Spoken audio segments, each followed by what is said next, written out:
Welcome to The Explainer. Today, we're diving deep into the story of the Disclosure Project, a wild, 3-decade-long fight to uncover what its founder believes is the single greatest secret in all of human history.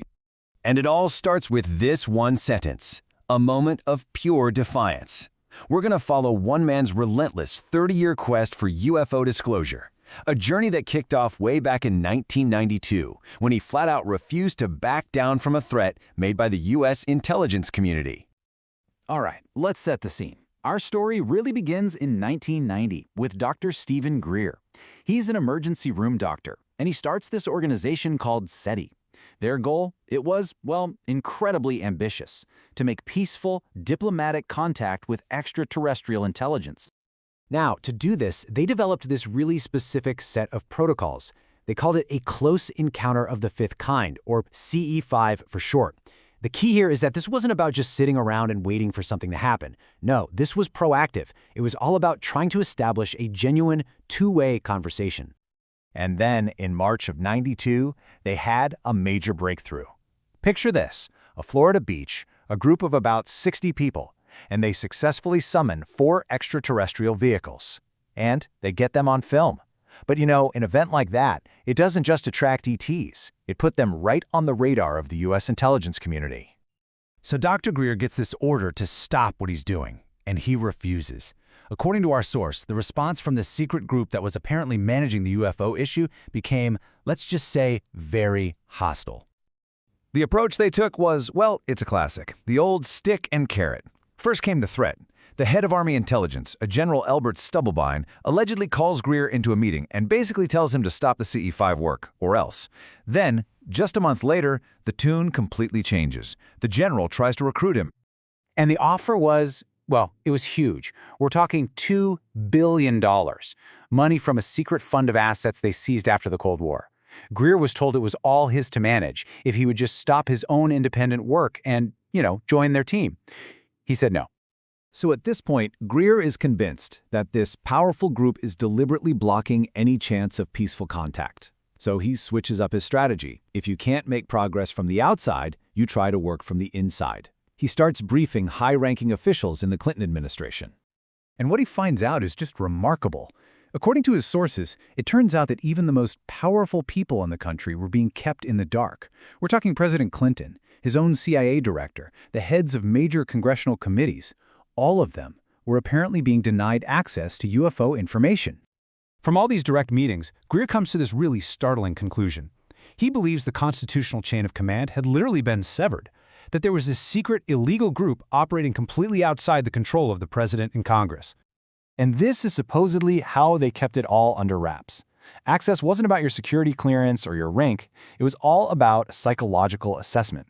See, if they thought you were unlikely to go along with this illegal, off-the-books program, you were cut out of the loop. It didn't matter if you were a junior analyst or the President of the United States. And a perfect example of this in action was when Greer briefed the CIA director James Woolsey. According to the source, Woolsey was totally floored, even calling the situation eerie and spending nearly 3 hours in the briefing. But here's the thing. Years later, Woolsey would go on the record and deny the meeting ever happened, calling Greer a damn liar. So, after years of just hitting wall after wall inside the government, the strategy changes again. If the system won't fix itself from the inside, well, maybe the only option left is to take it all directly to the public. But even these early public efforts were met with sabotage. In 1995, Greer gets together the first ever gathering of top-secret whistleblowers to testify on camera. The whole thing is videotaped. But then an operative who was pretending to be a supporter stole all the master tapes. And this is where the story gets really strange. Fast forward 26 years. The operative, now much older and suffering from dementia, confesses to someone that he buried the tapes in his backyard. And believe it or not, they were actually excavated and recovered. A piece of lost history just found. The resistance just kept coming. Even the Pentagon's top intelligence officer, Admiral Tom Wilson, we're talking the head of intelligence for the Joint Chiefs of Staff, allegedly couldn't get inside the secret. After Greer briefed him, he started asking questions and was apparently threatened. He was told he could lose his rank, his benefits, everything, so he stopped asking. With all the official doors seemingly slammed shut, Greer just went all in on the public strategy. He He started the Disclosure Project, and it all built up to this huge event in 2001 at the National Press Club. He had over 20 military and government witnesses testify, and the event was seen by an estimated 800 million people around the world. And that brings us to today, right now, where this whole push for disclosure has reached what our source says is a really critical and pretty dangerous final phase.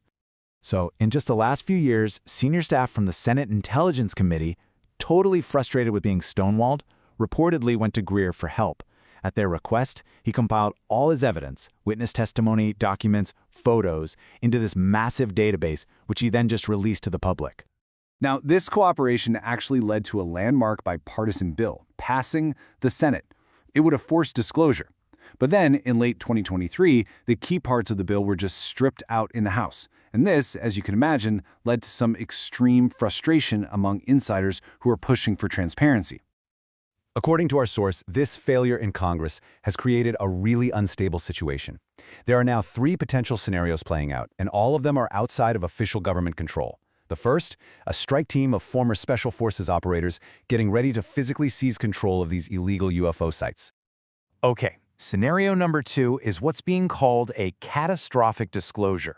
The idea here is that a group of insiders, just completely fed up with the secrecy and delays, would just leak everything they have, all the documents, photos, alleged retrieval footage, all at once, directly to the public.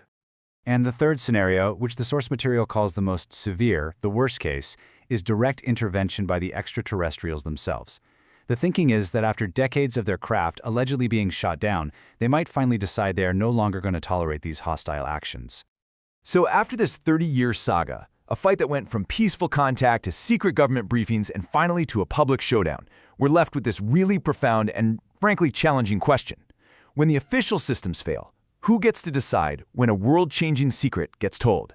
It's a question that really gets to the heart of power, secrecy, and truth.